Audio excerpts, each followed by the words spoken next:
firman Tuhan berjudul Tetaplah Menabur. Mari kita fokuskan terlebih dahulu kepada kata tetap. Mari kita baca saja dulu di dalam Kejadian 26 ayat yang ke-12. Berbunyi demikian, maka menaburlah Ishak di tanah itu, dan dalam tahun itu juga ia mendapat hasil 100 kali lipat, sebab ia diberkati Tuhan. Menaburlah Ishak di tanah itu. Kalau kita lihat pada ayat-ayat sebelumnya, maka saudara-saudara, kita akan menemukan satu fakta bahwa pada saat itu tanah Palestina itu sedang dihinggapi dengan kekeringan, paceklik, sehingga dikatakan terjadi kelaparan. Dan saya yakin itu meliputi daerah yang cukup luas. Nah, kemudian dikatakan Ishak pindah ke daerah Filistin, tapi orang Filistin itu juga di Palestina. Dan dikatakan di situ, saudara-saudara, Ishak menabur. Jadi kita melihat di sini bahwa Ishak itu menabur pada situasi kondisi yang sebenarnya tidak cocok untuk menabur. Pertama, di dalam kekeringan. Kedua, di tanahnya musuh. Ya sebenarnya bukan musuh, karena waktu itu memang Abraham dan Ishak belum mendapat tanah. Belum diberikan tanah Kanaan. Jadi itu tanahnya orang lain memang. Tanahnya orang Filistin. Nah, dalam kondisi inilah Ishak tetap, Ishak tetap menabur. Dan dia diberkati Tuhan luar biasa, saudara. Sampai dikatakan Tuhan memberkati dia 100 kali lipat. Nah, sebab itu saudara-saudara, yang saya mau tekankan dalam kata tetaplah menabur, yaitu kita dalam situasi yang sepertinya tidak cocok sekalipun. Yang sulit, di tengah-tengah musuh, atau di tengah-tengah satu permusuhan, atau apapun juga situasi yang kita hadapi, firman Tuhan berkata, tetaplah menabur. Itu yang saya maksud. Jadi kata tetap ini menunjukkan satu keadaan yang berlawanan dengan keadaan yang memenuhi syarat untuk menabur. Nah, firman Tuhan mengajar kepada kita, saudara-saudara, dalam keadaan apapun, dalam pertentangan, dalam segala situasi kondisi, Tuhan mau kita tetap menabur. Dalam kekeringan, dalam kesulitan, tetap menabur. Karena ada berkat 100 kali lipat yang Tuhan siapkan bagi kita. Mari kita melihat beberapa contoh terlebih dahulu tentang hal ini. Di dalam 2 Korintus pasal 8 ayat 1 sampai ayat yang keempat. Di sini kita mendapat satu contoh tentang tetap menabur. 2 Korintus pasal 8 ayat 1 sampai 4. Saudara-saudara, kami hendak memberitahukan kepada kamu tentang kasih karunia yang dianugerahkan kepada jemaat-jemaat di Makedonia. Perhatikan kasih karunia. Selagi dicobai dengan berat dalam pelbagai penderitaan, sukacita mereka meluap, dan meskipun mereka sangat miskin, namun mereka kaya dalam kemurahan. Aku bersaksi bahwa mereka telah memberikan menurut kemampuan mereka, bahkan melampaui kemampuan mereka. Dengan kerelaan sendiri, mereka meminta dan mendesak kepada kami supaya mereka juga beroleh kasih karunia untuk mengambil bagian dalam pelayanan kepada orang-orang kudus. Sudah dalam suratnya kepada sidang jemaat Korintus, Paulus dia mengambil contoh sidang jemaat Makedonia. Sidang jemaat Makedonia itu termasuk Filipi. Dikatakan di situ oleh Paulus, secara finansial mereka itu kekurangan, perlu dibantu. Tapi saudara, yang terjadi adalah kebalikannya. Mereka justru dalam keadaan yang kekurangan, dalam keadaan yang minim, dalam kekeringan, tapi mereka tetap menabur. Ini satu contoh yang luar biasa. Menabur dalam keadaan yang minim, saudara-saudara. Menabur apa di sini? Menabur kemurahan hati, menabur kebaikan. Ini salah satu ciri dari anak Tuhan itu, murah hati, saudara.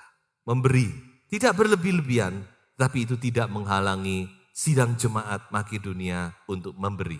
Tapi ingat, semua itu karena kasih karunia Tuhan. Bukan karena kita mau dan sebagainya, tapi dikatakan oleh kasih karunia Tuhan kita dapat melakukan itu.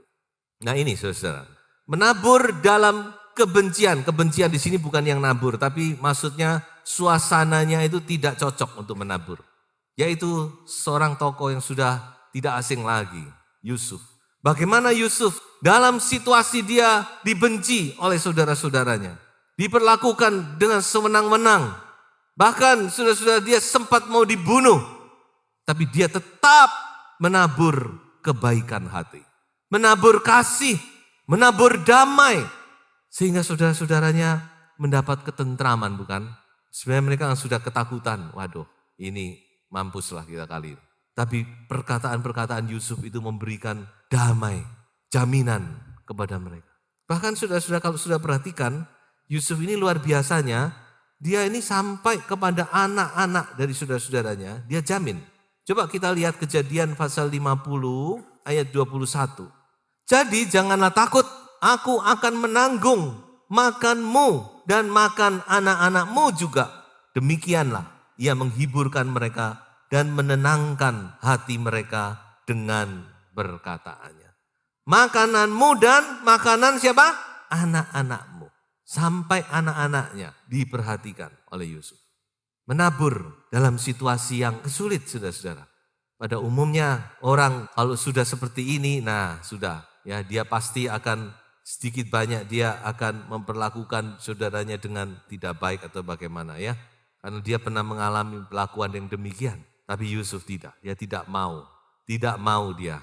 Dia takut kepada Tuhan, dia tidak mau melakukan itu. Dia lebih memilih menabur kasih. Dia lebih memilih menabur kebaikan. Dia lebih memilih menabur damai sejahtera. Dan saudara, saya yakin Yusuf ini bukan karena dia diangkat jadi Perdana Menteri baru dia mengampuni, tidak. Saya yakin jauh sebelum itu dia sudah ampuni saudara-saudaranya. Kalau tidak mungkin Tuhan menyertai Yusuf. Jadi saudara-saudara mari, ini satu contoh yang baik sekali bagi kita. Karena mungkin saudara juga mengalami hal yang sama dengan Yusuf.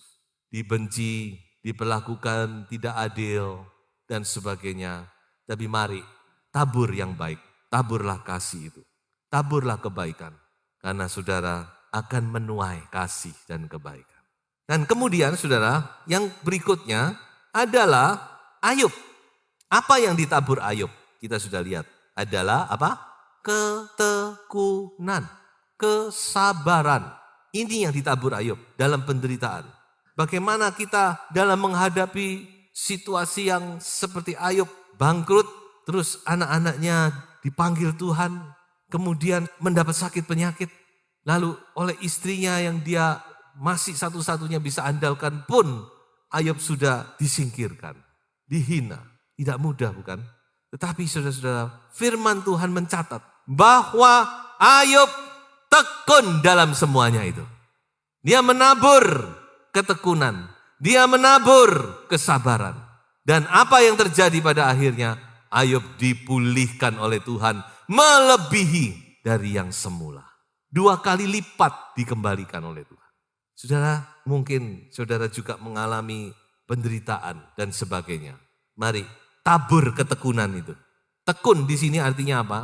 Ayub tetap setia. Ayub tidak menyangkal Tuhan. Ayub tidak mundur imannya. Dia tidak ngomel, bersungut-sungut kepada Tuhan, mempersalahkan Tuhan. Itu yang dicatat dalam kitab Ayub bukan? Sampai dicatat Ayub tidak bersalah dengan mulutnya. Hari-hari ini saudara-saudara Tuhan itu sedang memurnikan iman anak-anaknya. Iman gerejanya. Karena Tuhan ingin kita lebih murni lagi. Karena itu nubuat Zakaria. Tuhan duduk seperti orang memurnikan logam. Seperti orang mencuci. Dia sedang memurnikan kita. Dan salah satunya yaitu lewat hal-hal yang sedemikian. Dia ingin iman kita murni kepada Tuhan. Mari kita tetap teguh. Kita tetap tekun. Kita tetap sabar. Dan percayalah ketekunan kita akan membuahkan hal-hal yang luar biasa. Karena dikatakan Tuhan itu maha penyayang dan penuh belas kasihan. Dan kemudian contoh berikutnya, yaitu tentang Paulus.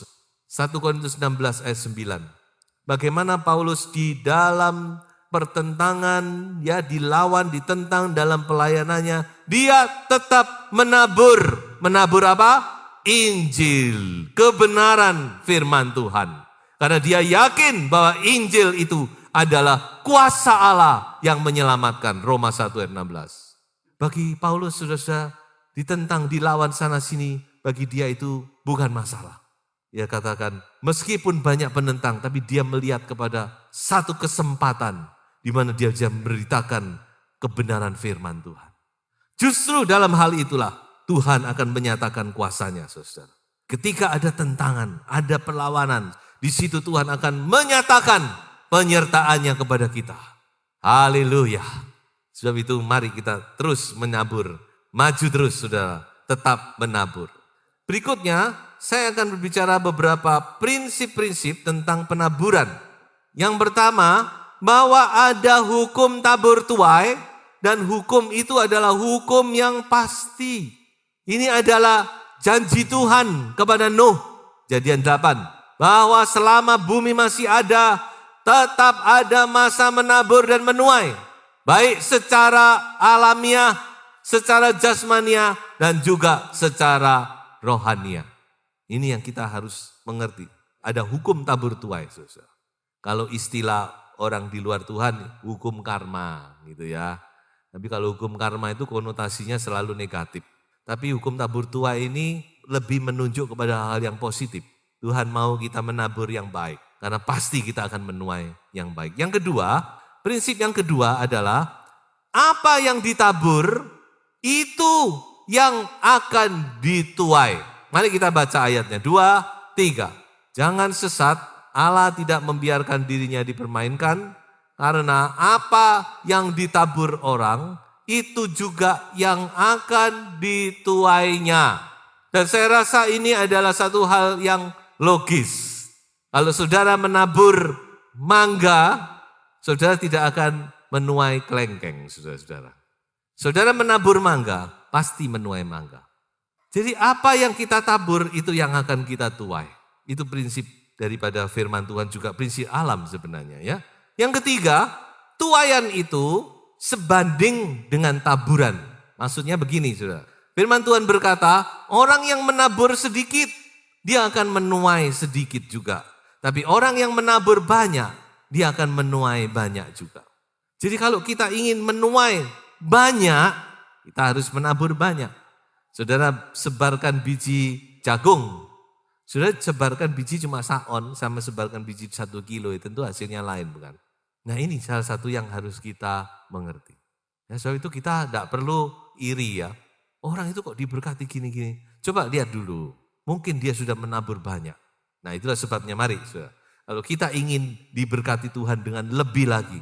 Sesuai dengan firman Tuhan ini. Tabur lebih lagi. Dan prinsip yang keempat adalah bahwa hasil tuaian itu jauh melebihi taburan. Ini juga prinsip yang sederhana. Saudara menabur 1 kilo jagung, saudara akan menuai mungkin tidak tahu berapa kintal, berapa ton. Karena biji jagung itu akan bertumbuh menjadi banyak dan menjadi banyak. Saudara menabur kebaikan, saudara akan menuai banyak kebaikan. 100 kali lipat tadi. Ya, Ishak diberkati Tuhan 100 kali lipat. Sebab itu mari kita mau menabur yang baik. Berikutnya, apa yang Anda tabur? Apa yang saya tabur? Tetaplah menabur. Menabur yang bagaimana? Menabur apa? Nah ini penting. Tentu kita ingin menuai yang baik. Sebab itu kita tidak mau menabur yang tidak baik. Saya lebih dulu mulai dengan beberapa contoh ya. Jangan sampai yang ini. Ini adalah hal-hal yang saya rasa harus dihindari sejauh mungkin. Menabur apa? Dosa. Daud jatuh dalam dosa. Dia menuai banyak sekali kesusahan. Apalagi kejahatan, gosip, fitnah, dusta. Ini perkataan. Hati-hati dengan perkataan kita. Perkataan itu berbahaya. Bagaimana Saul karena sepatah perkataan saja. Dia bisa berubah 180 derajat kepada Daud. Hanya sepatah perkataan. Makanya bahaya. Saudara. Perkataan itu bahaya. Fitnah. Mengapa fitnah? Karena tidak benar. Kalau gosip itu tidak benar jadi fitnah. Kita mungkin tidak mau memfitnah orang, tapi gosipnya itu tidak benar, itu jadi fitnah. Menabur dusta, anak Tuhan nggak boleh mengatakan hal-hal yang dusta, membesar-besarkan, menambah-nambahi dan sebagainya. Itu termasuk dusta, bukan? Dan selanjutnya perpecahan, pertengkaran, permusuhan, akar pahit. Saudara, kita harus hindari ini. Perkataan-perkataan dan sebagainya yang bisa menimbulkan perpecahan. Hati-hati, saudara. Karena itu adalah salah satu yang dibenci oleh Tuhan. Amsal 6, sudah lihat. Ada 6, kemudian ditambahi 1, jadi ada 7 hal yang dibenci Tuhan. Adalah menimbulkan perpecahan, permusuhan. Atau juga menabur akar pahit, karena memang ada akar pahit sehingga tidak sengaja yang kita tabur itu perkataan selalu yang negatif, yang menimbulkan permusuhan. Nah, ini jangan sampai terjadi. Ingat, apa yang ditabur itu akan dituai. Kita harus punya hati yang takut kepada Tuhan. Jangan sampai nanti kita menuai hal-hal yang tidak baik. Karena ini hukumnya Allah. Nah, kalau gitu apa yang harus kita tabur? Kasih, kesetiaan, kebenaran, apalagi kejujuran, kemurahan hati seperti sidang jemaat Makedonia, kebaikan hati, damai sejahtera, kesetiaan, ketekunan, dan lain sebagainya. Saya yakin saudara-saudara, ini yang Tuhan mau dari kita. Kita menabur hal-hal yang baik ini dalam hidup kita. Ya, meskipun secara persyaratan ini tidak mungkin menabur kasih. Tidak mungkin saya mengampuni. Tetap kita mau tetap seperti Yusuf. Menabur kasih, menabur pengampunan. Karena kita ingin menuai yang baik. Amin, saudara. Oleh sebab itu mari kita tabur hal-hal ini, saudara, dalam hidup kita. Sehingga benar-benar nantinya kita akan menuai dengan bersorak-sorai. Sudah, saya akan akhiri khotbah ini dengan 2 ayat. Mari kita baca bersama-sama. Yang pertama, janganlah kita jemu-jemu berbuat baik, karena apabila sudah datang waktunya, kita akan menuai jika kita tidak menjadi lemah. Versi bahasa Indonesia sehari-hari, ayat yang sama. Sebab itu, janganlah kita menjadi bosan melakukan hal-hal yang baik. Sebab kalau kita tidak berhenti melakukan hal-hal itu, sekali kelak kita akan menuai hasilnya.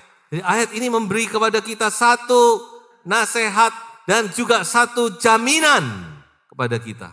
Kalau kita tetap tidak lemah, kita bisa lemah. Ada satu saat rasanya selama ini sepertinya yang kita lakukan itu sia-sia. Tapi firman Tuhan juga kata, jangan berhenti. Tetaplah. Tabur yang baik, berbuat baik, lakukan hal-hal yang baik. Karena satu saat kamu akan menuai. Kalau kita tidak menjadi lemah. Kalau kita tidak berhenti. Ayat yang berikutnya, ayat terakhir. Orang-orang yang menabur dengan mencucurkan air mata akan menuai dengan bersorak-sorai. Orang yang berjalan maju dengan menangis sambil menabur benih, pasti pulang dengan sorak-sorai sambil membawa berkas-berkasnya. Di dalam bahasa Ibrani, kata pasti itu diulang. Kalau saya boleh Indonesiakan, pasti kira-kira gitu. Jadi apa artinya? Bahwa itu pasti. Bukan mudah-mudahan, tidak. Firman Tuhan berkata apa? Pasti. Kalau Tuhan ngomong pasti ya pasti. Saudara tetap maju. Walaupun mungkin harus kita dengan air mata, dengan tangisan. Tapi tetap tabur yang baik. Tabur kebenaran, tabur kasih. Tabur kemurahan, tabur kekudusan, tabur ketekunan, tabur damai sejahtera. Karena Anda pasti menuai itu. Oleh sebab itu, sebagai kesimpulan. Oleh sebab itu, dalam segala situasi dan kondisi, usahakanlah diri Anda untuk tetap menabur hal-hal yang baik. Dan percayalah, satu saat Anda pasti akan menuai dengan bersorak-sorai. Tuhan Yesus memberkati kita semua.